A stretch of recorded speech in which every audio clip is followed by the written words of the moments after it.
Hey, what's up guys? It's your boy Speed here, and today we're going to be looking at a brand new mid build designed by, honestly, the god himself, Topson. This guy is known for his new builds, he's been doing it for forever, and he's got something cooking here. Bane is a universal hero. This means if you buy stat items, you get damage. Also, when you nightmare someone as Bane now, it gives you increased attack speed. Up to 45 attack speed, which is a lot of attack speed. That's more than Midas, which is a very notable attack speed buff. And finally, sleeping units now aren't awakened by any damage dealt by Bane.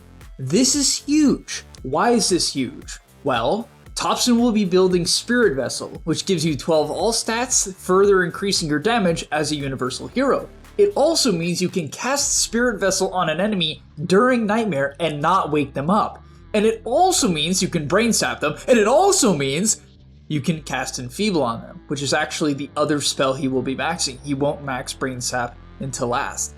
And the items are really cool, guys, I'm not gonna lie. There's a lot of synergy to talk about here. He buys an Aghanim Scepter later on, which is a crazy build-up, and the Axe is really broken with right-click Bane, and we'll kind of talk about that as well, so let's get into it. Also, if you guys are interested in more 7.34 content and want to get a jump on the patch, over on the Gamely website, it's currently 50% off, but over on the Gamely website, I'm going to be making a ton of content, basically talking about the new builds that you can go, the new heroes you can try, and all the new strategies you can use for this new patch. So if you're interested in that, this is the time to sign up. This is currently 50% off. All you got to do is use the code SUMMER in the checkout.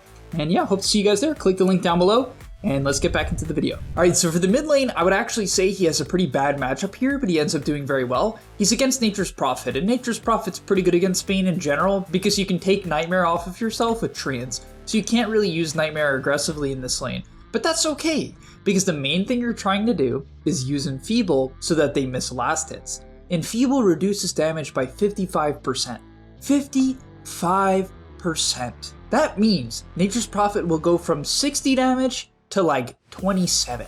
You can't last it with that, right? It's practically impossible. So all you have to do when the time comes, and to be fair, it's a 28-second cooldown with a 9-second duration. It scales up incredibly well, right? Everything scales well, but right at level 1, it is a pretty big cooldown, but still, you'll see when the range creep is coming up, he knows that the Furion can't really contest it, and so it's a free last hit. Yes, can the Furion maybe get lucky and you can mess up? Sure, that could happen. But for the most part, he's chillin', and it allows him to get 2 free CS without really being contested.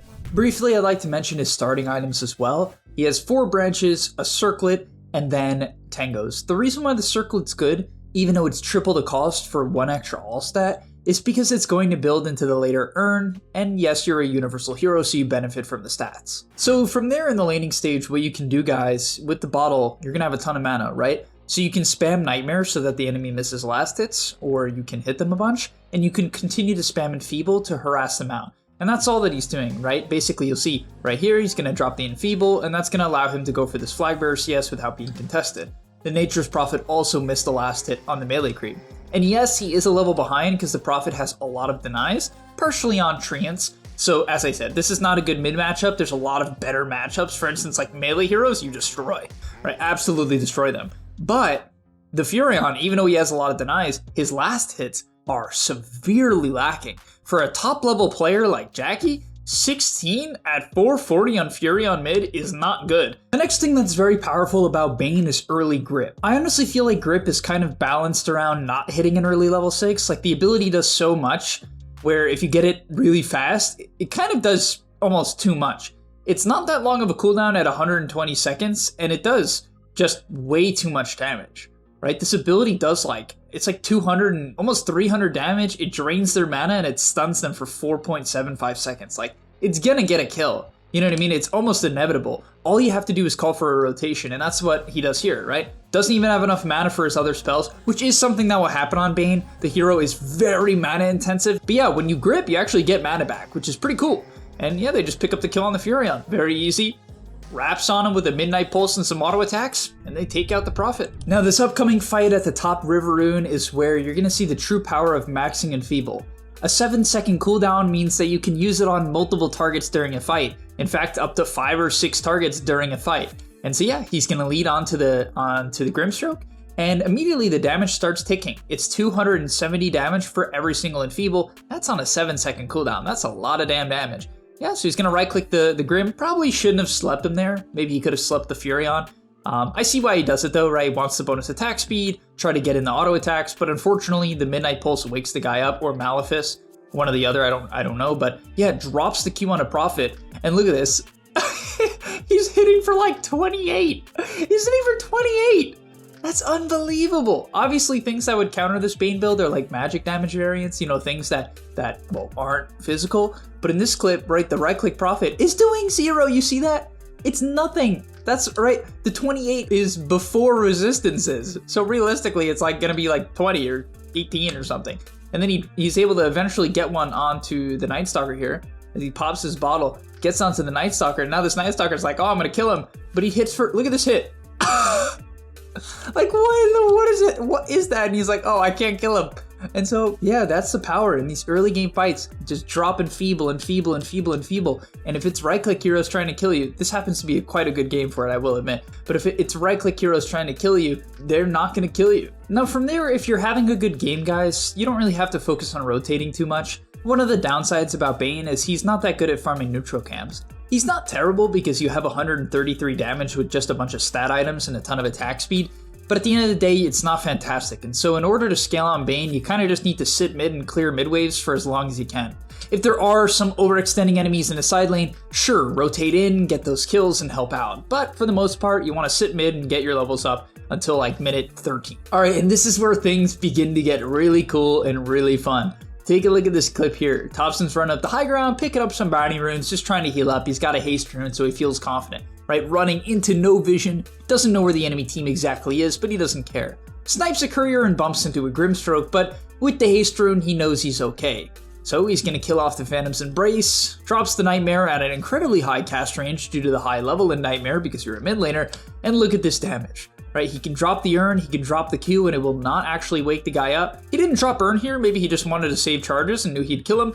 But yeah, you just kill people. Supports just die from full HP. That's just how it works. If you catch him alone, you can solo kill most supports. Now this clip here is straight up nuts, like honestly unbelievable. By the way, a couple of item upgrades he's got, right, the Spirit Vessel, he bought a Dragonlance now, and right, you're universal, so you take a lot of advantage of these stats. He also got the Occult Bracelet. Even though it is nerfed, it's still very good. It's going to give you the mana you desperately need on Bane, and a little bit of stats to, once again, help out your damage. So, look at this clip here, right, running in. Doesn't look like that good of a fight, maybe. His team's kind of caught out of position. The Enigma isn't even close. Looks sus, right? This doesn't, I don't know, this at first glance doesn't look great. But he's going to grip the Pango, trying to save the Dawnbreaker, obviously, which maybe was in vain to some extent, but tries to save her. From there, the Prophet tries to go on him, right? But with one Q, it's the same story as the laning stage. He just doesn't do damage. This matchup is too bad, right? Like any right clicker that can't dispel you can't kill you. That's just how it goes. And now he's slept and he doesn't even know he's dead, but he's dead. He actually just right clicks a mid Prophet to death. Brain Sap doesn't wake him up either, so you don't even have to finish the kill with Brain Sap. And he takes him out. From there, the Pango goes on him, but same story. No damage. Sleeps up the Willow because he knows that the Pango is probably dead to the Enfeeble and the Vessel. And, oh, the Brain Sap in the queue. Oh, that's just, I mean, that's unbelievable. I mean, to be fair, his team is owning, but that's insane. It's because your hero's so tanky, right? You hit for 190 with 2k HP, and that's not even on strength treads. Also, a brief side note, but if you get the option to take Specialist Array, it's a no-brainer. 7 all attributes and 12 damage, that is more than 26 damage. And it gives you the ability to AoE hit, right? And that's gonna allow you to farm on a hero that struggles farming. So if you get Specialist Array, take Specialist Array. It's a no-brainer. The only other item that comes close, in my opinion, is like maybe Grove Bow, you know what I mean? Maybe Grove Bow so you can stay in position and amp all the magic damage you're doing.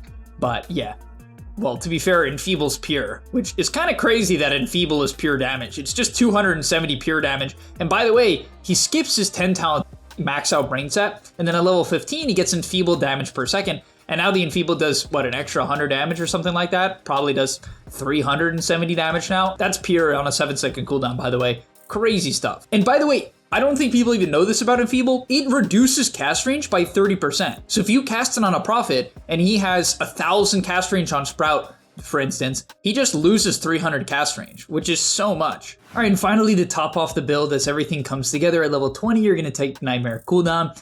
And then yeah, with Ags and BKB, you might be like, this build has no damage. Yeah, but you're a universal hero, so actually you hit for 350 with Titan Sliver. That's pretty good, 350. That's not bad, right? That's definitely okay considering you have 30 armor and a bunch of utility items. So yeah, that's okay. You'll be all right. But from there, he shreds a tier 2, which is comical, to say the least. And now why is Ags good? Well, gives you stats, and then it reduces Fiend's Grip cooldown by 45, which is also pretty impressive. And how the ability works, well, let's show it off in a team fight. Night Stalker goes on the Bane, and when he grips him, right, because it goes through BKB, when he eventually grips who he decides to go on, he grips the Nature's Prophet. Now, the guy is still gripped, but the main Bane can do whatever he wants. For support Bane, this is still good because it's hard to cancel the grip. That's kind of the benefit for support Bane. But for core Bane, you can't cancel the grip, and he can rip into you with auto attacks for, 5.75 seconds. And that's exactly what happens. They can't cancel the grip, the fear comes out, but this Bane does not get stunned, which it probably should have, but it didn't. And yeah, they just kill the Prophet because they couldn't cancel the grip. Typically they would have been able to, right? They actually have tools to do that. But yeah, they couldn't get the job done. Topson, once again with his high HP pull, walks off the damage. And this is why he has an 100% win rate over 3 games. This is not a one-time fluke game. He's played 3 games with mid Bane, and he's won all of them. It certainly looks good. It's a reliable laner. It scales well. The only thing it doesn't do well is clear waves very effectively. That's definitely the inherent problem with the hero, and so getting off to a good start certainly helps. But alright, thank you so much for watching. I'll see you in the next one, and I'm out. And that's all, but remember, before you leave, before you tune out, subscribe to the Game Leap website where we are going to help you get to the next rank. If you're stuck, click the link down below, and I'm out. Peace.